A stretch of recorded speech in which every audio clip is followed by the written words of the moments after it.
Let's go. Okay, we left off Samachem at Aleph.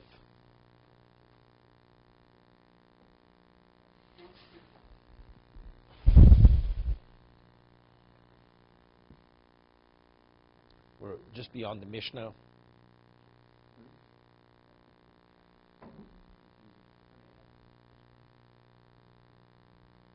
Kidashti v'omeres.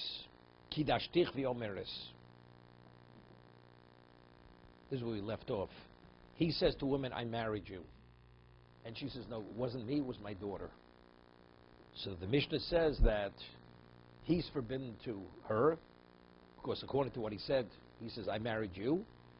And the daughter is permitted, because the mother is not believed to say that it was the daughter. Correct? So the daughter, she's permitted in his relatives. The daughter is permitted. He's permitted to the daughter. And the daughter is also permitted to his relatives. That's what the Mishnah says. What's the chiddush? That's the previous case. He says, I married you. She says, you never married me. So it says, he's not permitted in her relatives. She's permitted in his relatives. Now he says, I married you. He says, it's not me, it's my daughter. So what are we adding with this case? Right? The father is believed to say, as Biti Nasat Lishazeh, when she's a minor, I married my daughter off to so-and-so. I would think, Midrabanan, Hemni Lidido, maybe rabbinically, as a mother can marry off a daughter when there's no father, correct? She can marry, rabbinically, it's a rabbinic marriage. So maybe that should be a basis. She should believe to say, I married off my daughter. It's my daughter. So when she say it's my daughter, as the father would believe, he would say it's my daughter, he's believed. And she becomes an Eshes Ish. She's considered a married woman. Rabbinically, when the mother would say, I married, it's my daughter, not me, the daughter should be off limits to the world. V'titze brata b'dibura. And the daughter should become forbidden based on her statement, the mother's statement. Kamash Malon, that's not the case. She's not believed. Although the mother has the right, rabbinically, to marry off the daughter, but it doesn't have that level of force as a father.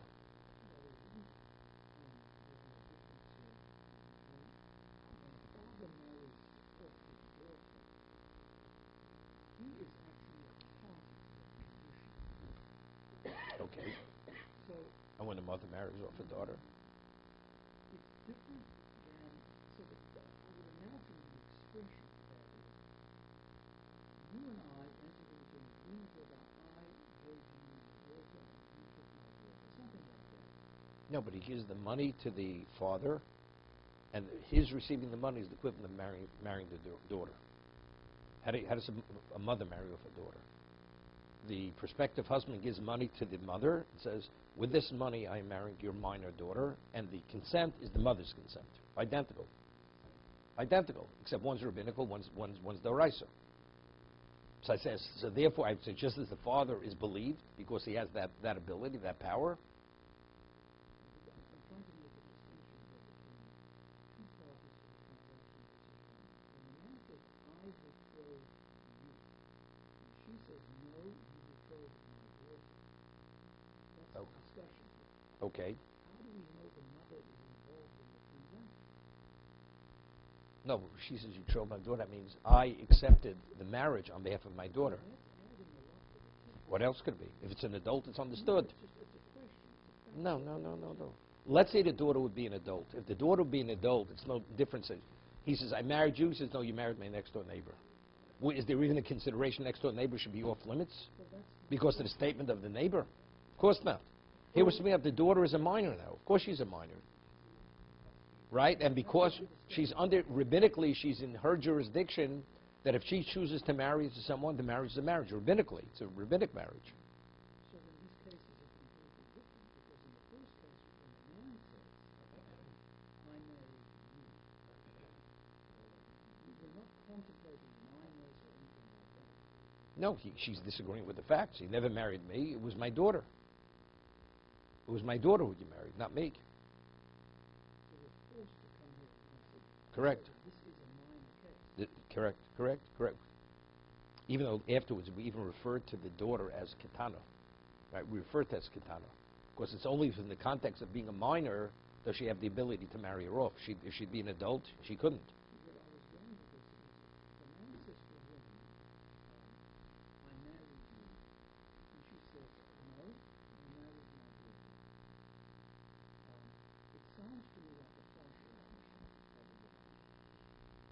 This has nothing to do with Baldin.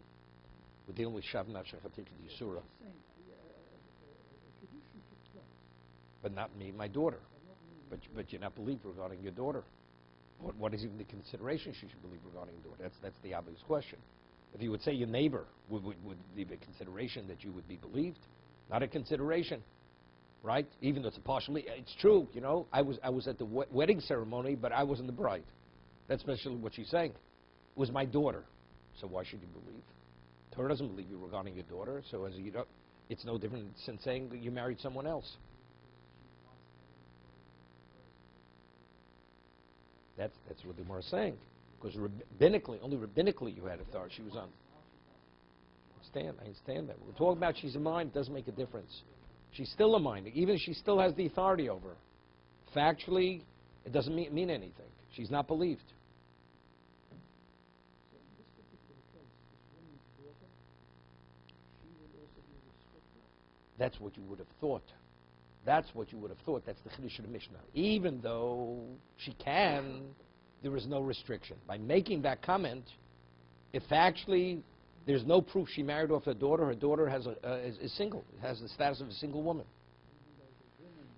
If she would have married the daughter in the presence of witness, rabbinically the marriage would have been a marriage. He's restricted, but the daughter is not. But he's only restricted to her, not to the daughter. He's restricted to everybody. No. No, see, he's restricted to the daughter.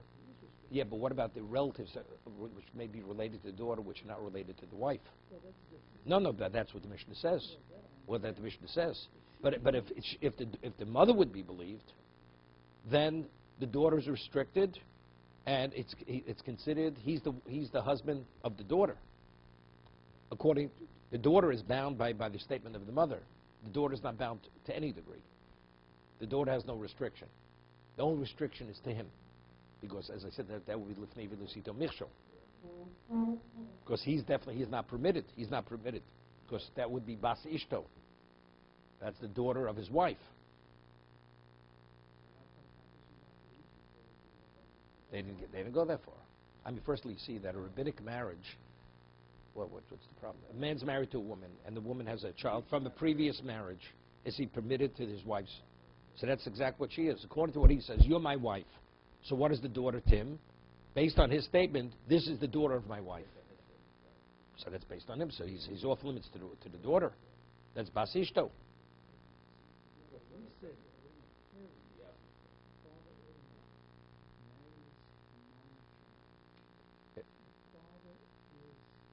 When a father marries a child off, it's a Torah marriage.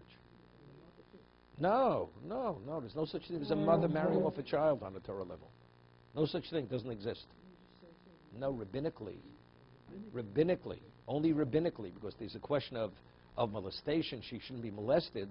So they gave her that authority rabbinically. That's the reason why a father, if he marries his daughter off, she needs a get to terminate that marriage. When a mother or the brother should marry off a daughter or a sibling, if she says, I'm not interested in remaining in the marriage is annulled retroactively.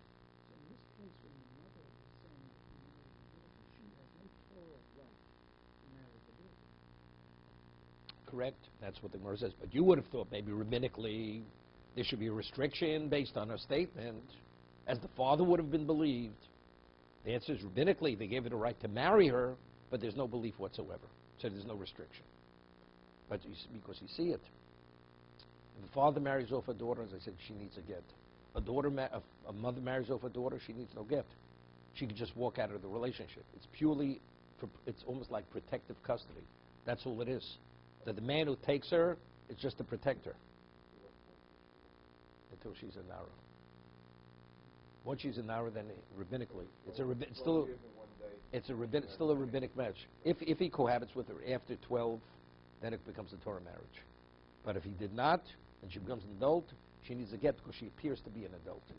Because we can't stop making differentiations. This adult needs a get, that adult doesn't need a get to leave a marriage. Okay, let's go to the next case. Kishtashti is bitech. He says to her, I married your daughter, and she says, no, it's me, not my daughter. Okay? A lot of confusion. Hasu lamali. What does this case add? So Gemara says, I did tonaho, toni namiho, which means there's no chiddush. We're just giving all the various possibilities, inverting the case. Hoitma Rav Amar, okay. Toni namiho, itmar. Now, let's say he says, I married you, and he says, well, let's say he says, I married your daughter. He says, no, you married me. The moment she says, you married me, what is she? The Mishnah says she's off limits to everyone and to all his relatives. Now, if she wants to remarry, what does she need? So it says, but the man who she claims married her, is permitted to all her relatives. He could marry her mother. But so based on her statement, she can't marry anybody. She's a married woman. She wants a release. The man says, I don't know what you're talking about. You're not my wife. She says, but I need a get. He says, go to your husband. I'm not your husband. So what do? How do you convince him to give a get? Because the moment he gives a get, he's creating a problem for himself. Because if he gives her the get, it's the equivalent of saying, I am your husband. So then all her relatives become forbidden to him. So it's something he doesn't want to do. Here, all these people are permitted. And by giving the get, although he's doing a chesed to her, he's creating a problem for himself. Right? No. Based on what she said, the get would be a get. She could use that get to permit herself. Okay? So she would be itmar. Rav Omar.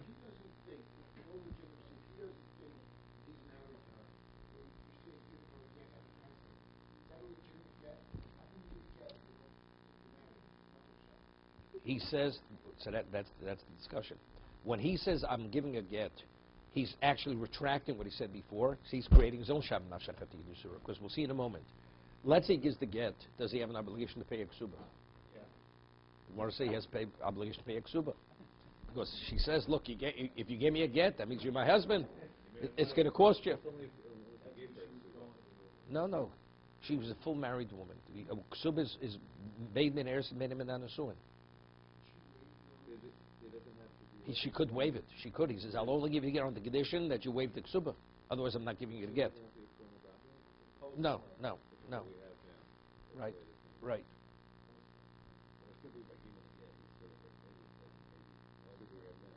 So that's the question.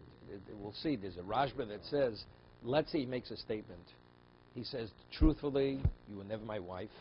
But based on what you said that I am your husband, I'm giving to you, only because I don't want you to be shackled, a shackled woman for the rest of your life. He makes that statement. And I want no financial obligation. So the Rashba says, if he gives the get, it's the equivalent of admission. He's admitting he is the husband. But if he clearly states explicitly, I'm giving it so you should not remain in aguna. Has nothing to it has nothing to do with me. I object and I deny whatever you say. It has no validity whatsoever. It's purely for you. Then he has no financial obligation. Because we'll see it in a moment. Rav Amakofin. Rav says in the situation where she claimed that he has to be. Rabbinically, he has to be. Omar Rav Amakofin. Rav says, no, you force him to give a get. You hear? We're going to ask in a moment. Shmuel Omar Mevakshin. You request it. You draw at his heartstrings to have Rachmanis on the woman. Ahaya. No, has not the woman had to marry Rabbanon. Okay. This is the kind of, things Saturday night when you have nothing to do, you ask this kind of question. Okay. Ahaya. What is this argument, Rav and Shmuel, going on? That one says you compel the husband to give the get, and the other not. Ilema ratio is going on the ratio where he claims she's his wife, she's the husband, he married her, and she says, I never married you. Lav kofinika, lav mvakshnika, she needs nothing, right? The Mishnah says she's permitted to everyone. So it can't be going in the first case of the Mishnah. Ela aseifa, which means she says, you're my husband, he says, I never saw you before in my life. So we understand. When she says, you married me, and he says, I never saw you before. So the Mishnah says, he's permitted to her relatives, and she's permitted to his relatives. Because based on her statement, she's his wife. So therefore she's off limits to his brother, to his father, and to certain relatives. So you want to say, you request, you plead with the husband to give the get. Okay, l'chai, that makes sense. Elakofin amai. But to force him, how do you force the man? The man until now is permitted. He claims you're not his wife. How do you have a right to force the man? Because she's acted irresponsibly to make this statement. How do you impose this on him? Omelo nechali ditza bekrevo. I'm not interested in prohibiting myself on all her relatives. How do you put me in this position? How can you force me in this position? Elo shmaitza hadodi yitmar. Meaning, there is no argument between Rav and Shmuel. Both statements were said simultaneously. Meaning, one statement complements the other one. What does it mean? Complements the other one. Omar Shmuel mavakshin mimenu litin get. You cannot impose. You cannot compel him, coerce him to give the get. Because he says, how could you force me? I'm permitted to all the relatives. But you ask him, you plead with him, and let's see his agreement. He's agreeable to give the get. Omar Ravim, nosan get, miatzmo, kofinos litin ksuba. If he agrees to give the get, now we compel him. Now, it's interesting. He says, miatzmo. It was his own initiative. We suggested, he says, I'll do it. So that, me'atzma, seems to be, there's a certain indication that maybe that gives credence to what she's saying. So if that gives credence to what she's saying, if that's your husband, you have to pay the get. But let's say, as I said, the Rashba says, he says clearly, I have no interest, I'm only doing it as a act of kindness to release it to the world, then he would not have to pay the ksuba. It says, Im nosen get mi'atzmo kofenoso. If he, from his own initiative, he gave the get, then he's obligated to pay the ksuba. Because in essence, he's saying, I'm the husband. So if you're the husband, you have to pay a get when you divorce your wife. Itmanami.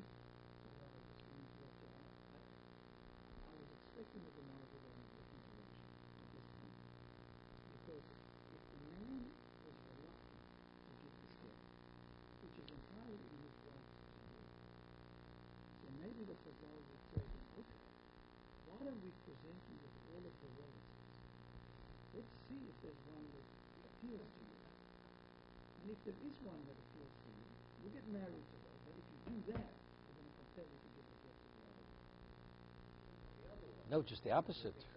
If he marries her, then he can't give the get. He's married to her sister. How can he give a get? It's that conditional get. What is condition? There's no condition. What kind of conditional get? The woman wants to remarry. The woman says, you're my husband. The woman is really stuck. The other one. She's stuck forever. If he marries the sister, we're not going to even ask him to give a get. We won't allow him to give a get. That means he's involved in an incestuous relationship. If he gives the get, he's involved in an incestuous relationship. So then she's really stuck. Then there's no way. If he chooses to marry, let's say he married the sister already. And they said, by the way, this woman has a problem. The problem is a problem. So the only thing we could do, no, we can't do anything. Can't do anything. She's stuck. The only way, we have to wait for him to die. That's what we have to wait. That's the way she'd be permitted to remarry. She can't marry anybody. She's a married woman. Because he's married to the sister. Because the giving that is the equivalent of admitting that, right? That means what the relationship he had with the sister was incestuous. Not talking about Baruch Levat Torah at the chuppah. You understand? It's a lot more serious than that. So if this happened, and they gave her a gift, he wouldn't get. No, definitely not. His Well, it's restricted himself. no. You can't. It's not an annulment here. No, she's the one. She's the one. She's the one who. That if you then you can't annul her marriage. She brought it. No, but he had relations with her, right? It's still incest. Whether he's married or not married, it's incestuous relationship. Okay. Okay, let's go a little further. Okay. Itmanami Omar Ravacha Barado Omar Rav Amri Lo Omar Ravacha Barado Omar Rav Amnuna Omar Rav. Kofi. It says Kofit Umavakshin. You compel him and you ask. I mean, if you compel him, you're not asking. You know, it's like in the Rambam says, you know, it says get musa. You give him enough pain till he says, I agree to give the get. But we know why he's agreeable to give the get, because he can't tolerate the pain. So the Rambam has to say what he says, that the will of every Jew is to do the Ratzna, what the Torah dictates. Therefore, that's your true will. But over it says you compel him, and then we ask. Tartik. These statements are contradictory. Initially, we ask him to give a get. And if he agreed, it's not we didn't compel him. He agreed to give the get. Now we compel him to give the ksuba. Because now that you agreed, that you admitted that she was your wife, you have to pay a ksuba. Okay. Omer Rav Yehuda. Now, it's interesting. There's a halacha, just as an introduction to this, maybe, we'll see. There's a halacha that a person's motive in mikzas, he has to swear. Okay? What happens if the person doesn't want to swear? Right? He has to pay. The Gemara says, Owi shava o shalem. Either you swear or you pay. Right? Man says, you owe me $1,000, I owe you 50. Torah says, you could absolve yourself from paying the balance, just take the oath. Man says, I'm not swearing, I'm not paying. No. You have to verify that you're not obligated. How do you verify that? By swearing. If you don't swear, then you have to pay. And that's, the payment is a Torah obligation to pay. Okay? What happens if I have an Eid Echad? I say to somebody, I lent you $100. He says, I never borrowed. And I bring a single witness who testifies I was there when he gave you the $100 as a loan.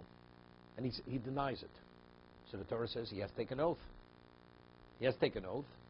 And if he doesn't take the oath, what happens? He has to pay. Again, we say, oh, whenever there's a Torah obligation to take an oath, we say, oh, Yishavo Shalim. Either you swear or you pay. No. When you have an Eid Echad, he has a single kosher witness supporting his point, his claim. Eid Echad. The lender brings a witness. He denied it. That's a Torah oath, explicit. Right. Single, but it can't be a woman. It has to be a male single witness. He says, I witnessed the loan. It's called Eid Echad Mechayiv Shvua. That's a Torah obligation. He has to take an oath. It's not. The whole idea is when you give credence to the claim, that creates a question. Here you bring in a single witness. Torah says, Al Pishnei made him Yakum Dover. Torah says, evidence is only two witnesses. Here you have a single witness. But the Gemara says it's enough. The Torah says it's enough to obligate. So this is the point.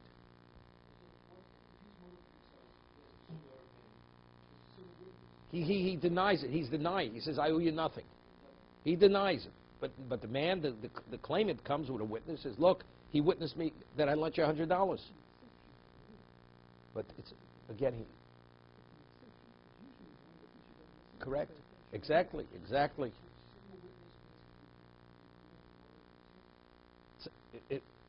It's a Torah oath. You have to take a Shua Doraisa. Okay? Now, the man says, I'm not swearing. He has to pay. Okay, it's called mitoch sheni ochel. Now, let's say a person says, I don't remember. And you have an Eid Echad. So we say, you can't swear where you don't remember. I swear I don't remember, but maybe you borrowed. So the witness says you owe. So we say, mitoch sheni ochel l'shavas mishalim. If you're not able to swear, or a person, let's say he's a thief. A person's a thief, he cannot swear because he's not trusted. So if you can't swear, you pay. What exactly is the rationale of mitoch sheni yochel l'shav mishalim? It's a question. Interesting. At the beginning of Mitzvah, there's a rush. Question. What happens, the Gemara is going to speak, what happens if I have two contradictory single witnesses? We say they cancel each other out. Okay? Contradictory. What happens? The claimant says, I lent you $100, and he brings a witness to support that claim. The Torah says either swear or pay. What happens if the so-called borrower brings a witness? He says he was elsewhere at that time. He was elsewhere. Does he counter the witness who says I witnessed the loan? You see, if I'm dealing with two witnesses, Torah says two witnesses is evidence. Two witnesses say he borrowed in New York at a certain date. The so-called borrower brings two witnesses. He was elsewhere. He couldn't have borrowed. That's called trey or trey. That's contradictory testimony. They cancel each other out. He doesn't have to pay. What about if you have a single witness? The claimant brings one witness, says you borrowed, and the so-called borrower, the accused, he brings a witness, says he wasn't there. Does that single witness who says he wasn't there, does he have any value? Maybe a single witness only has value to obligate one to swear. But the counter, to absolve the person of a shvua, he won't be believed. That's the question. So the rush, it's a machlok, it's an argument among Rishonim. Whether that single witness which supports the position of the so-called borrower, does he have any value? So what's the argument? Interesting argument. On the Torah level, a single witness, two witnesses is hardcore evidence. You cannot reject or deny what the witness is saying, unless you have witnesses to counter them, which would be a trey u'trey. Torah says, Al Pishnei Eidim Yokum Dover. What establishes fact? Two qualified witnesses. That establishes fact. The Torah says a single witness is believed to obligate one to swear. Does it mean to say a single witness is believed? However, you could counter the witness with a shvua. You can't counter two witnesses. But the Torah says, but since he's only, really we believe what he says. When he says, Ruvain lent Shimon $100, we actually believe he lent him $100. However, since he's only one witness, the Torah gives the accused the ability to counter that one witness. How do you counter him? With a shvua. If you don't counter him with a shvua, what do you pay?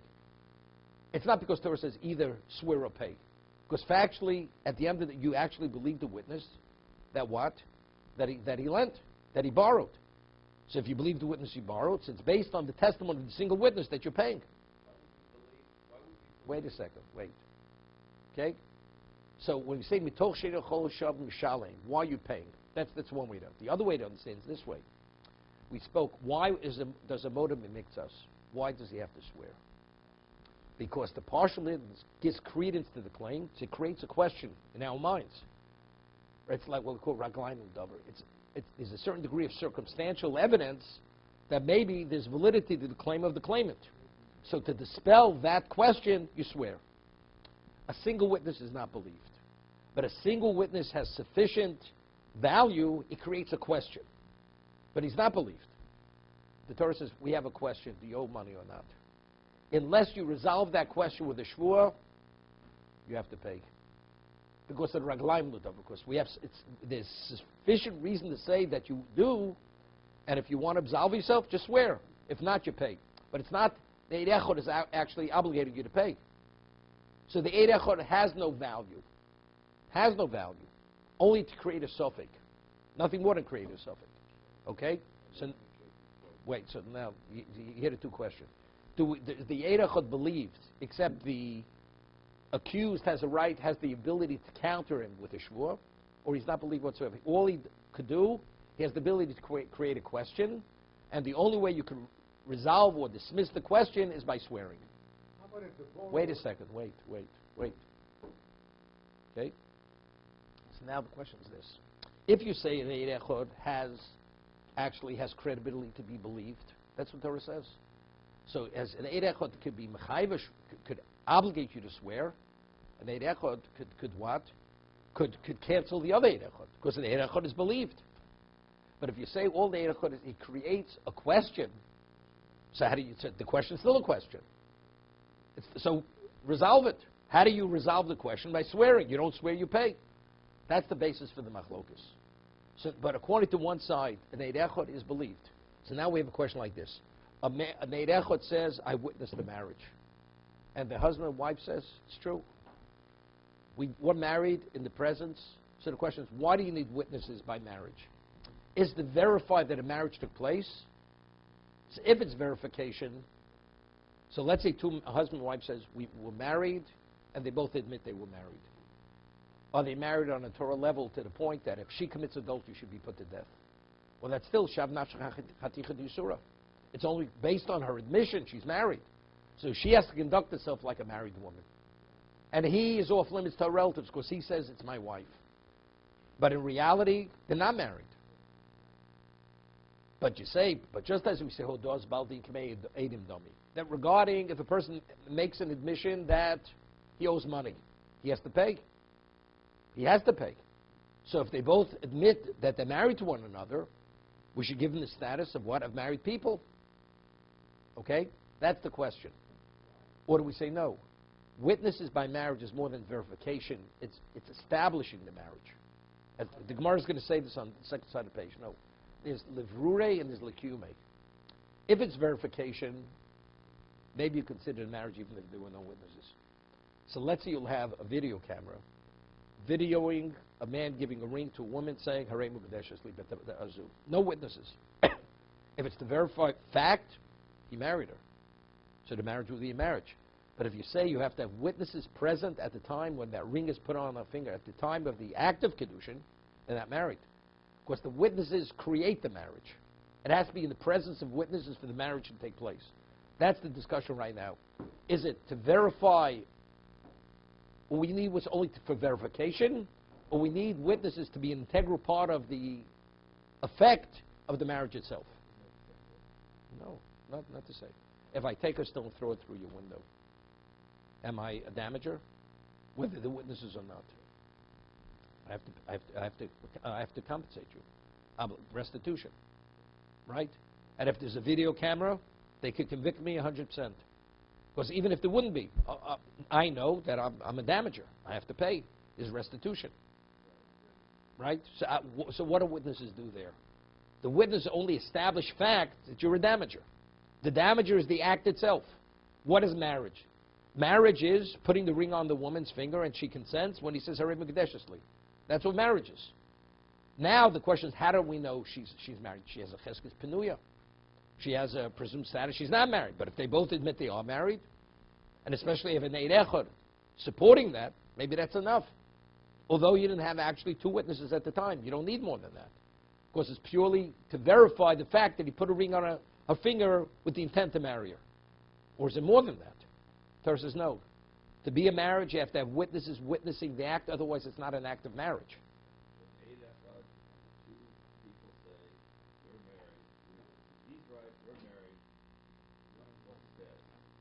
So we'll see. That's the status. If an eid echad is only for verification, it would be enough. That would be enough. No, that's the question. That's the question. The Gemara conclude it's not. It's nothing. It says ein choshen l'kedushin. It's nothing. Nothing whatsoever.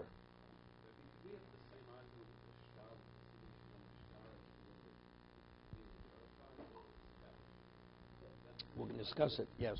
There's no argument. By Ishtar, you need no witnesses.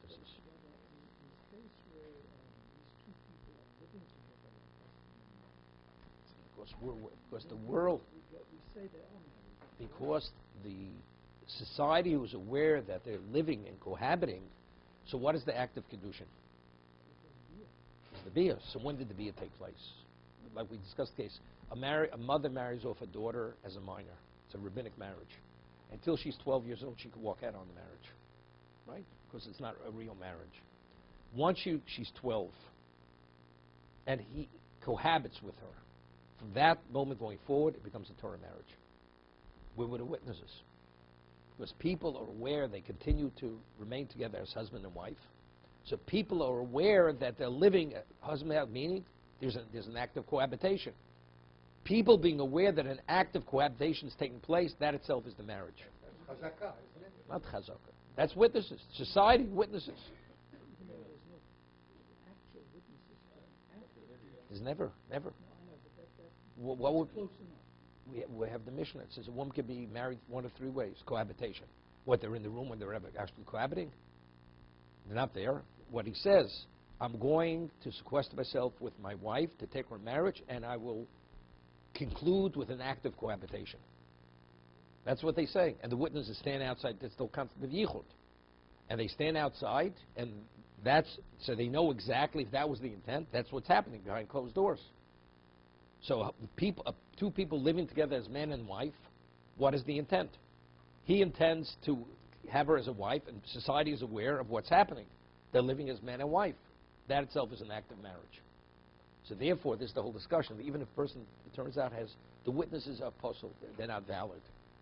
And they only realize later, but they live together as husband and wife, the marriage is a marriage. But that's only, as there's the links here, Moshe Feinstein. That's only if they're Shomer Torah mitzvahs.